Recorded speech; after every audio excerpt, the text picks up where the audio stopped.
Les invités du Cercle Pierre d'Or, l'excellence immobilière. Ces professionnels construisent l'immobilier d'aujourd'hui et de demain. Rencontre avec des femmes et des hommes remarquables.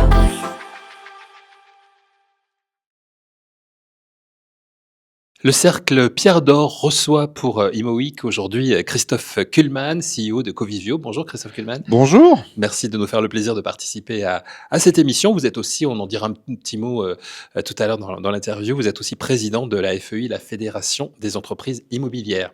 Alors pour parler du marché immobilier européen actuel, comment est-ce que vous l'analysez, ce marché immobilier en Europe, notamment dans vos grands secteurs d'activité qui sont le bureau, le résidentiel et l'hôtellerie? Oui, d'ailleurs, peut-être juste un petit mot pour rappeler ce que c'est Covivio, juste en préalable. Covivio, en fait, donc c'est un opérateur immobilier qui intervient sur 3 secteurs d'activité essentiellement, les bureaux dans les grandes villes européennes et surtout à Paris, Milan et Berlin, le résidentiel en Allemagne avec une grosse présence à Berlin et puis l'hôtellerie dans les grandes villes européennes et les grandes destinations touristiques européennes. Alors le marché immobilier, c'est vrai qu'on sort de 4 années ou 5 années difficiles, moi je dirais qu'il est convalescent. Je dirais qu'il est convalescent. On a eu un début d'année 2025 quand même avec un mieux, une augmentation de 11% des volumes transactés en Europe, donc c'est quand même dans la bonne phase du cycle. Pour moi, je pense que clairement, on est du bon côté du cycle. Après, quelle sera la vitesse de la reprise? C'est un peu compliqué à en dire un peu plus. C'est bien sûr lié à beaucoup de facteurs, et notamment l'évolution des taux d'intérêt. Ce que je peux simplement dire sur nos secteurs d'activité plus particulièrement, tout d'abord sur le secteur des bureaux, qui est pour Covivio 50% de notre activité aujourd'hui. Dans le secteur des bureaux, on voit quand même un retour, un certain nombre d'investisseurs qui avaient déserté le marché. Je pense notamment aux investisseurs nord-américains. On a vu Blackstone qui a fait une grosse opération sur Paris. On voit aussi que sur une ville comme Milan aujourd'hui, où on est très présent, on a un très fort attrait de nouveaux investisseurs avec des valeurs qui sont à la hausse, principalement dans les centres-villes, ce qu'on voit sur tous les marchés, ce qu'on voit à Paris, ce qu'on voit aussi dans les autres capitales européennes. La polarisation du secteur est très forte et les investisseurs recherchent en priorité ces actifs corps très bien placés. En tout cas, un marché qui reprend quelques couleurs, notamment avec des volumes en hausse de près de 20% par rapport à l'année dernière. Sur le secteur du résidentiel en Allemagne, là aussi, on est du bon côté du cycle. Je crois qu'on a fait plus 35% sur les volumes au premier semestre sur le résidentiel en bloc en Allemagne. On voit que là, la stabilisation des taux, le fait que c'est une classe d'actifs qui délivre régulièrement une croissance locative assez supérieure à l'inflation, réattire des investisseurs. Et par exemple, chez Covivio, aujourd'hui, on est en train de discuter avec un certain nombre d'investisseurs qui veulent investir à nos côtés dans de nouvelles acquisitions de logements en Allemagne. Enfin, sur l'hôtellerie, Ouais. l'hôtellerie, on va dire, c'est un actif qui était classé dans les actifs périphériques du secteur immobilier ou alternatif il y a encore quelques années. Aujourd'hui, ça devient vraiment une classe d'actifs majeure. Et en fait, depuis l'année dernière, on va dire, c'est une classe d'actifs qui représente près de 10% des volumes du secteur d'investissement en Europe. Les volumes au premier semestre restent très significatifs. Je crois qu'on est en hausse de près de 40% sur la moyenne des 5 dernières années, secteur dans lequel il y a beaucoup d'argent qui veut s'investir, notamment en Europe du Sud.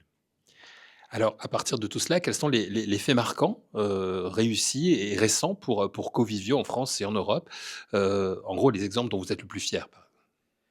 Heu, pour moi, pour parler des faits marquants de Covivio, j'aimerais bien revenir un petit peu sur ce qu'on a fait il y a un peu moins d'un an. Mmh. On a partagé avec le marché notre nouvelle stratégie, en tout cas l'évolution de notre stratégie, notre plan stratégique.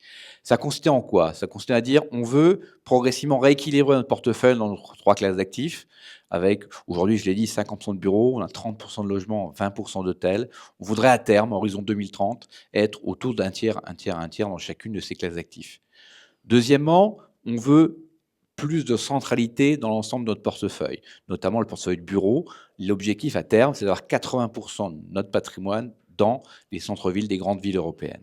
Puis enfin, on veut mettre de plus en plus de services dans l'ensemble de nos différentes activités. Ça, c'est donc la stratégie qu'on a annoncée il y a maintenant un peu moins d'un an. Et pour moi, les plus belles réussites, c'est la mise en œuvre de ce plan, parce qu'en fait, c'est ça qui est important et intéressant pour nous. Ce qu'on a délivré au cours des derniers mois, c'est tout d'abord un significatif renforcement en hôtellerie. On a repris une partie des actions de notre filiale Covivio Hôtel à un actionnaire. On a réinvesti dans un nouvel hôtel aux Canaries. On a mis en œuvre avec Accor Invest, qui s'appelle aujourd'hui Sandy, une opération de swap entre d'immeubles qui nous a permis de récupérer la pleine propriété mur et fond d'un certain nombre d'hôtels qu'aujourd'hui on va redévelopper pour recréer plein de valeurs. Pour faire cela, on s'appuie aussi sur notre propre équipe de gestion hôtelière. On a créé notre propre véhicule qui s'appelle Wizio aujourd'hui, qui gère directement près de 25 hôtels en Europe, en France et en Belgique. Donc toute cette partie, je dirais, repositionnement plus important de l'hôtellerie pour Covivio, c'est vraiment beaucoup de succès qu'on a mis en œuvre depuis quelques mois. Dans le même temps, on a finalisé le plan d'arbitrage d'1,5 milliard qu'on avait annoncé il y a 2 ans au cours des derniers mois, et notamment avec la vente de pas mal d'immeubles de bureaux périphériques. Donc ça, c'est aussi un élément pour mettre en œuvre notre stratégie. Et puis je dirais enfin, dans le résidentiel en Allemagne, on a continué à délivrer des bonnes performances en termes de résultats. Votre raison d'être chez Covivio est de construire du bien-être et des liens durables. Comment cette ambition se traduit concrètement dans vos projets et auprès de vos parties prenantes?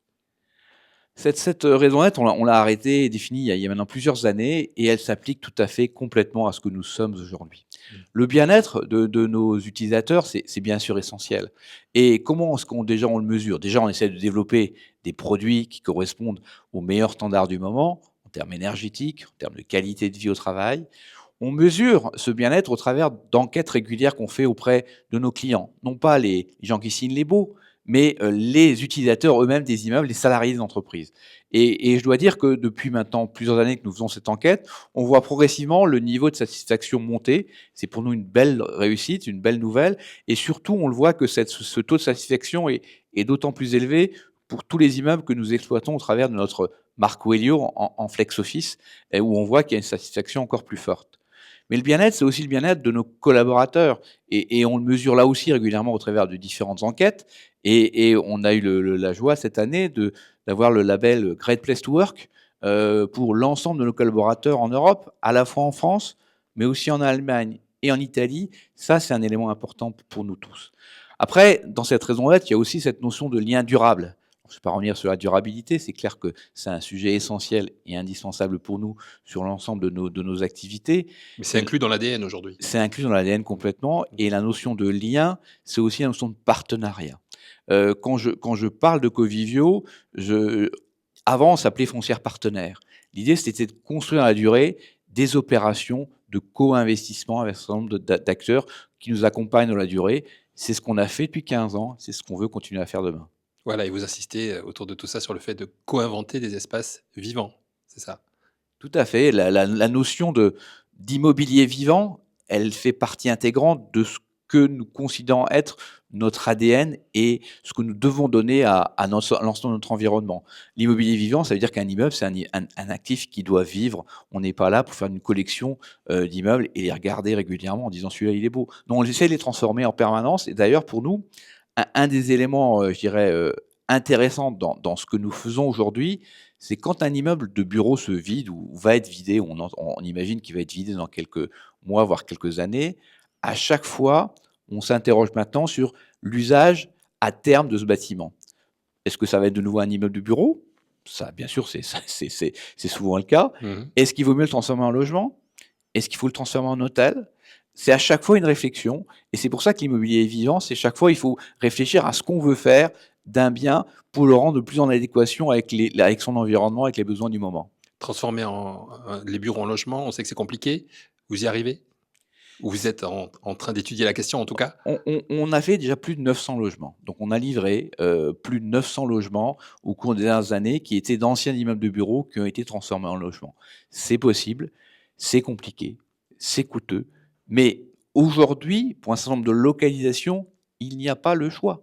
Il y a des immeubles de bureaux qui sont dans des zones où il n'y aura plus de demande de bureaux. Donc il faut arriver à trouver une solution avec la collectivité, parce que bien sûr, il faut avoir son support pour pouvoir mettre en œuvre des politiques vertueuses de transformation de bureaux en logement. Je citerai deux exemples. À Rueil, on a aujourd'hui deux grosses opérations qui étaient des opérations de bureaux sur lesquelles nous avons obtenu les permis pour les transformer en logement.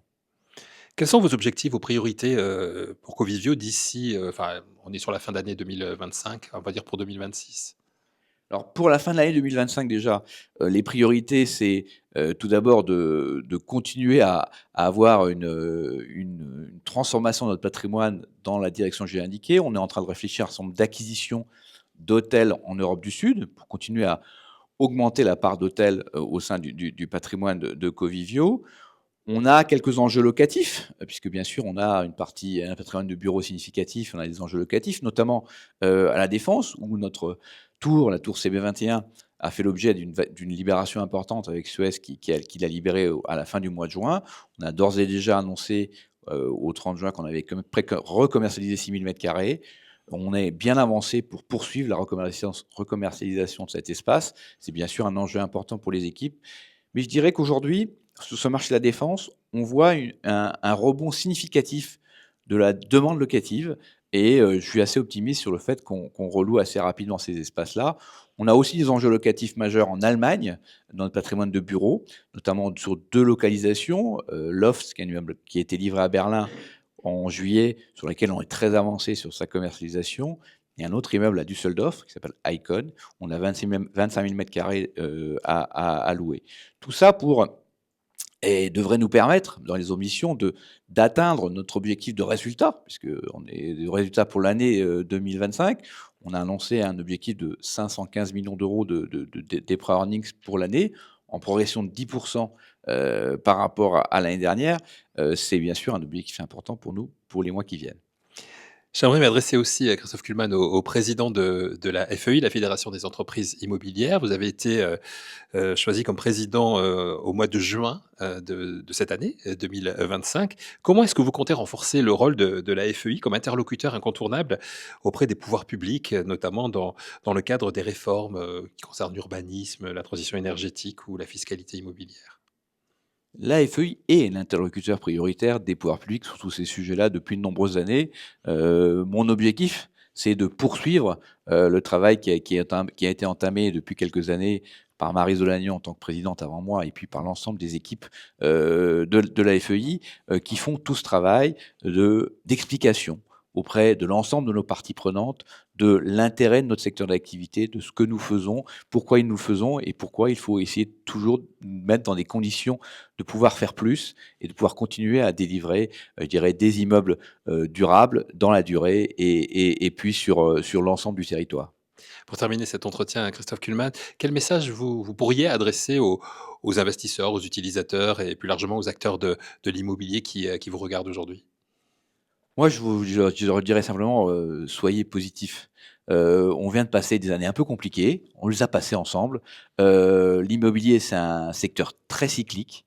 Le cycle positif va revenir. Pour ma part, je pense qu'il est devant nous. À nous d'en profiter, les uns et les autres, chacun à sa place. Mais moi, je suis persuadé qu'on continuera à faire de belles choses dans ce secteur d'activité. Il y a plein de choses à faire, faisons-les ensemble. Merci de conclure avec cette note d'optimisme. Merci d'avoir été notre invité. Merci à vous d'avoir suivi cet épisode du Cercle Pierre d'Or qui recevait aujourd'hui Christophe Kullmann, CEO de Covivio et président de la Fédération des entreprises immobilières. Vous pouvez retrouver cet épisode et tous les épisodes du Cercle Pierre d'Or sur imoweek.fr, sur le site, sur la chaîne YouTube de Imoweek et sur toutes les plateformes. Merci beaucoup Christophe Kullmann. Merci.